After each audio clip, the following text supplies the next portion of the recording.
Hi friends, இன்னைக்கு நம்ம பார்க்கக்கூடிய வீடியோ என்ன அப்படின்னு சொல்லி பாத்தீங்கன்னா, அமைதியா வெறுப்பவங்க கிட்ட இப்படி நடந்து கொள்ளுங்க, நீங்களே கதினை தேடி வருவாங்க.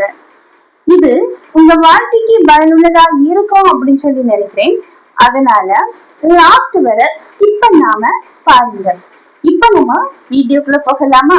பாருங்க, அமைதியா இருப்பாங்க, காரணம் எதுவுமே சொல்ல மாட்டாங்க, விலகி விலகி போவாங்க, கூடவே பேசாம இருப்பாங்க. இது எதனால இப்படி இருக்காங்க அப்படின்னு சொல்லி நம்மளும் யோசிச்சுட்டே இருப்போம். இன்னைக்கு உங்ககிட்ட நீங்க நேசிச்ச நபர், உங்ககிட்ட அன்பா இருந்த நபர் அமைதியா வெறுத்து விலகி இருக்காங்களா? அது எதனால அப்படின்னு சொல்லி எல்லாம் யோசிக்கிறீங்களா? இப்படி அமைதியா வெறுத்து விலகி இருக்கிறவங்க நீங்களே கதி அப்படின்னு சொல்லி தேடி வந்தா எப்படி இருக்கும்? ரொம்ப சந்தோஷமா நல்லா தானே இருக்கும். அப்போ அப்படி நீங்க நேசிச்ச நபர் நிச்சயமா நீங்களே கதின்னு தேடி வருவாங்க. அது எப்படி அப்படின்னு சொல்லி இந்த வீடியோல நம்ம பார்க்க போறோம். முதல்ல அவங்க அமைதியா பேசாம விலகி இருக்க காரணம் என்ன அப்படின்னு சொல்லி தெரிஞ்சாதான அவங்க நீங்களே கதின்னு தேடி வர வைக்க முடியும். அதுக்கான காரணங்களை ஒவ்வொன்னா நான் சொல்றேன், கவனமா கேளுங்க. முதல்ல நீங்க பேசின அந்த வார்த்தை. நம்மள பல பேர் என்ன தெரியுமா யோசிக்கிறோம், நம்ம நேசிச்ச நபர் தானே, நம்ம விரும்பின நபர் தானே, நம்ம கிட்ட ரொம்ப அன்பா தானே இருக்காங்க, இவங்க நம்மளை விட்டு எங்க போறாங்க அப்படின்னு சொல்லி ஒரு தவறான எண்ணம் வந்து என்னன்னாலும் பேசலாம் அப்படின்னு சொல்லி ஏதோ நிசாரமா அவங்கள பேசிடுவோம். இப்படி பேசுகிற அந்த வார்த்தை அவங்க மனச குத்தி இருக்கும், அவங்க மனச காயப்படுத்தி இருக்கும். அதனால அந்த காயத்தின் வெளிப்பாடுதான் நீங்க எப்படி பேசிட்டீங்க, என்னால வலிக்குது அப்படின்னு சொல்லி சொல்லாம அமைதியா உங்ககிட்ட பேசாம அமைதியா வெறுப்பா மாறி அவங்க உங்களை விட்டு விலகி போயிருக்கலாம். நிறைய வீடியோல சொல்லியிருப்பேன், நம்ம அடிச்சவரை வாங்கிட்டு போயிடலாங்க, அந்த காயம் கொஞ்ச நாளையில மாறிடும். ஆனா அவங்க வார்த்தை, அந்த வாயில இருந்து வரக்கூடிய அந்த வார்த்தை நம்ம மனசை குத்தி காயப்படுத்துது பாருங்க. அது எத்தனை வருஷம் ஆனாலும் ஆறாது. ஒருத்தங்க கிட்ட பேசும்போது நேசிச்ச நபரா இருக்கலாம், விரும்பின நபரா இருக்கலாம், யாரா இருந்தாலும் நம்ம பேசிக்கிட்டு அந்த வார்த்தைகள்ல கொஞ்சம் கவனமா இருக்கிறது ரொம்ப ரொம்ப நல்லது. இது ஒரு ரீசனா இருக்கலாம். ரெண்டாவது ரீசன் என்ன அப்படின்னா, தவறான புரிதல். நீங்க எந்த ஒரு தப்புமே பண்ணிருக்க மாட்டீங்க, செய்திருக்க மாட்டீங்க. ஆனா உங்களை பற்றி யாராவது அவங்க கிட்ட தவறா சொல்லி கொடுக்கிறது, அவங்க நெருங்கின ஃப்ரெண்டாவும் இருக்கலாம்.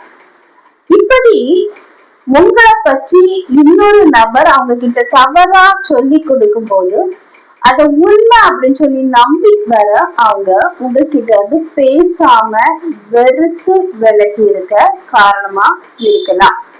மூணாவது என்ன அப்படின்னா, குடும்ப சுமை, வேலை பளு அப்படின்னு சொல்லுவேன். குடும்பத்துல இருக்கிற சின்ன சின்ன பிரச்சனை, அந்த பிரச்சனை நிமித்தமாக மனசளவுல ஒரு விரக்தி, ஒரு வலியோட கூட இருக்கும் போது யார்கிட்டையும் பேச மனம் இல்லாம அவங்க விலகி இருக்கலாம். இது ஒரு காரணமா இருக்கலாம். அதுக்கு அடுத்தது என்ன அப்படின்னு சொல்லி பாத்தீங்கன்னா, உங்க மீது உள்ள நம்பிக்கை உடையும் போது உங்க மீது அளவு கடந்த அளவு நம்பிக்கை வச்சிருப்பாங்க. நீங்க அவங்களுக்காக எதனாலும் பண்ணுவீங்க அப்படின்னு சொல்லி ஒரு நம்பிக்கை வச்சிருப்பாங்க. ஆனா ஏதோ ஒரு கட்டத்துல நீங்க அதை செய்ய மறுக்கும் போது அவங்க உங்ககிட்ட பேசாம விலகி இருக்கலாம், மௌனமா இருக்கலாம், வெறுத்து போய் கூட இருக்கலாம். இன்னொரு காரணம் என்ன அப்படின்னா, அதிக அளவு எதிர்பார்ப்பாங்க அவங்க கிட்ட. நமக்கு ஏதாவது ஒரு பிரச்சனை வந்துன்னா நிச்சயமா அவங்க நமக்கு உதவி பண்ணுவாங்க, நம்ம தனியா விட மாட்டாங்க அப்படின்னு சொல்லி ஒரு எதிர்பார்ப்பு உங்க மீது இருக்கும் போது அதை எதிர்பார்த்த நீங்க நிறைவேற்ற மறந்தவர்களா, நிறைவேற்றாமல் இருக்கும் போதும் அவங்க உங்க மீது வெறுப்ப வந்து நீ பேசாம விலகி இருக்கலாம்.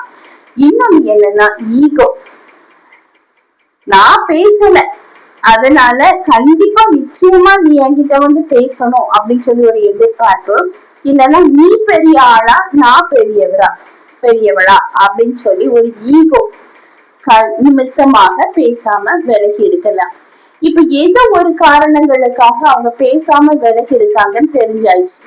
இப்படி பேசாம அமைதியா இருக்கிறவங்க, அமைதியா வெறுப்போட இருக்கிறவங்க, நீங்களே கதி அப்படின்னு சொல்லி உங்களை நோக்கி வரணும் அப்படின்னு சொல்லி விரும்புறீங்க தானே?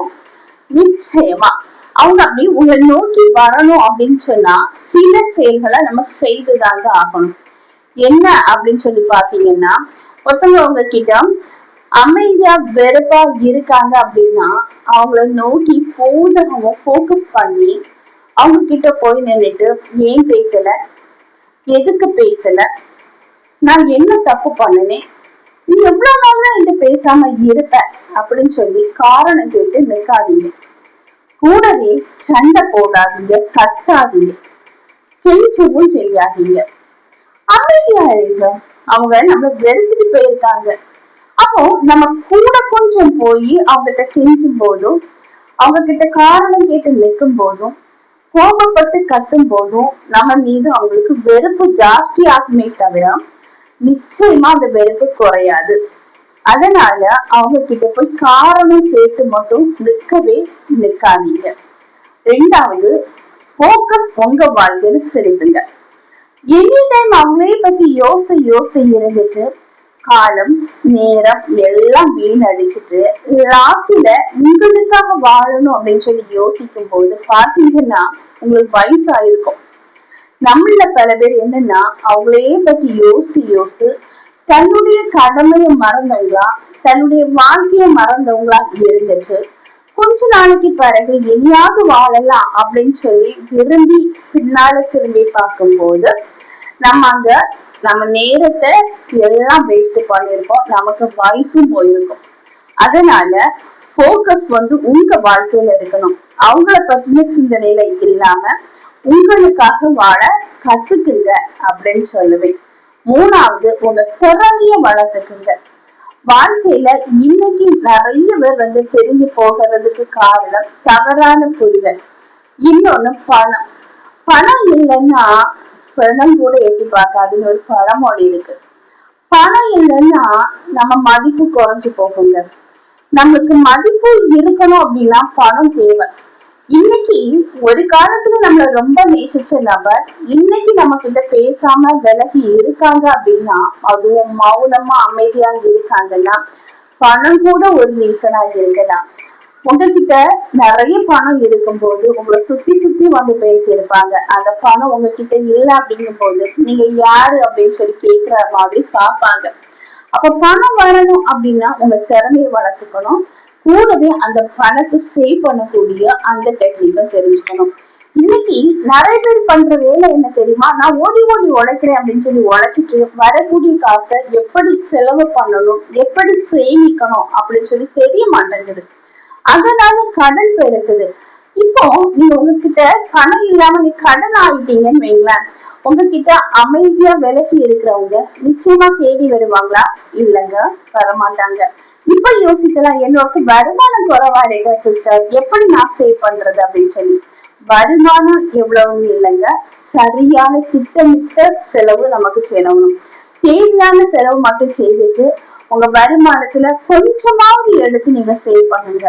சின்ன சின்ன சேவிங் தான் வாழ்க்கையில பெரிய தொகை கொண்டு வரும். சிறுதுளி பெருவெள்ளம் கேள்விப்பட்டிருப்பீங்க தானே? ஒரு சின்ன டிராப்பா ஒரு இடத்துல தண்ணி விழுந்துட்டு இருக்குன்னு வைங்களேன், அந்த இடத்துல ஒரு குடத்தை கொண்டு நீங்க வச்சு பாருங்க. சின்ன சின்ன டிராப்பா விழுகிற தண்ணி தான் அரை குடம், முக்கால் குடம், முழு குடம் மாதிரி தண்ணியா மாறுது. அதே போலதான் உங்க கையில இருக்கிற சின்ன சின்ன தொகையை நீங்க சேவ் பண்ணலாம். இப்படி சேவ் பண்ணும்போது கொஞ்ச நாளைக்கு பிறகு நீங்க பாத்தீங்கன்னா அது ஒரு பெரிய தொகையா மாறி இருக்கும். போஸ்ட் ஆபீஸ்ல எத்தனையோ ஸ்கீம் இருக்கு, அதுல சேரலாம். இல்லைன்னா சின்ன சின்ன தொழில இன்வெஸ்ட் பண்ணி அதை அதிக அளவு லாபம் தரக்கூடிய ஒரு தொழிலா மாற்றலாம். இப்படி உங்க மூளையை யூஸ் பண்ணி உங்களுக்கு வரக்கூடிய அந்த சின்ன வருமானத்துல இருந்து சேவ் பண்ணி அதை பெரிய தொகையா மாற்றுங்க. உங்க வளர்ச்சி பாதையில நீங்க என்ன பண்ணணும், என்ன பண்ணுனா வளர்ச்சி அடையலாம், இதுல முழு கவனத்தை செலுத்துங்க. நிச்சயமா உங்க சேவிங் ஒரு காலத்துல உங்களை பெரிய வளர்ச்சி பாதையில கொண்டு போகும். சின்ன சின்ன கோலை வச்சுக்குங்கன்னு சொல்லுவேன். உங்க வாழ்க்கையில இந்த கோல் அடையிறதுக்கு என் வாழ்க்கையில இவ்வளவு காசு தேவை, நிச்சயமா அதை செய்வேன். எக்ஸாம்பிளுக்கு சொல்றேன், படிப்புக்கு செலவுக்குனாலும் சரி, இல்லைன்னா ஏதோ ஒரு தொழிலுக்குனாலும் நீங்க சேவ் பண்ணி வச்சிருக்கிற அந்த காசு ஒரு காலகட்டத்துல உங்களுக்கு ஹெல்ப்பா அமையும். அதனால உங்க வாழ்க்கையில மேம்பட அடையணும் அப்படின்னா நிச்சயமா நீங்க சேவ் பண்ணுறவங்களா மாறணும், சேமிக்க கற்றுக்கொள்ளணும். இன்னைக்கு மனித அன்புக்கு காணிக்கிற முக்கியத்துவம் குறைஞ்சிட்டு இருக்கு. பணத்துக்கு தான் முக்கியத்துவம் பெருகிட்டு இருக்கு. பணம் இருந்து அவன் நல்லவனா இல்லைன்னா வேற அவனுக்கு மதிப்பு இருக்குங்க. பணம் இல்லை அப்படின்னா நீங்க நல்லதே செய்யுங்க, உங்களை யாரும் கண்டுக்கவே மாட்டாங்க. அதனால வாழ்க்கையில சிறு சேமிப்பு முக்கியம். வாழ்க்கையில உங்க வருமானம் எவ்வளவு இருக்கு, உங்களுக்கு எவ்வளவு செலவாயிருக்கு, இதை ஒரு நோட்டு போட்டு எழுதி பாருங்கன்னு சொல்லுவேன். வருமானத்துக்கு மிஞ்சின செலவு பண்ணும்போது நிச்சயமா வாழ்க்கையில நஷ்டம் ஏற்பட்டு கடன் சுமை கூடி போகும். அதே போல நீங்க இப்படி திட்டமிட்டு செயல்படும் போது உங்க வாழ்க்கையே முன்னேறும். உங்களை பேசாம உங்ககிட்ட மௌனமா அமைதியா உங்களை வெறுத்து இருக்கவங்க நீங்க பண வசதியில முன்னேறும் போதும் உங்க நடக்க உங்க செல்ஃப் கான்பிடென்ட பார்த்து உங்க திறமை வளரும் போதும் நீயே கதி அப்படின்னு சொல்லி நிச்சயமா தேடி வருவாங்க. ஓகே ஃப்ரெண்ட்ஸ், இந்த வீடியோ உங்களுக்கு பயனுள்ளதா இருக்கும் அப்படின்னு சொல்லி நினைக்கிறேன். நான் உங்களை நெக்ஸ்ட் வீடியோல மீட் பண்றேன். அதுவரை பாய், see you. இந்த வீடியோ பிடிச்சிருந்தா லைக் பண்ணுங்க, ஷேர் பண்ணுங்க, சப்ஸ்கிரைப் பண்ணுங்க. பக்கத்துல இருக்கிற ஆல்ங்கிற பட்டனை கிளிக் பண்ணிக்கீங்க. அப்பதான் நான் போடக்கூடிய வீடியோ உடனுக்குடன் அப்லோட் ஆகும். நான் உங்களை நெக்ஸ்ட் வீடியோல மீட் பண்றேன். அதுவரை பாய், see you.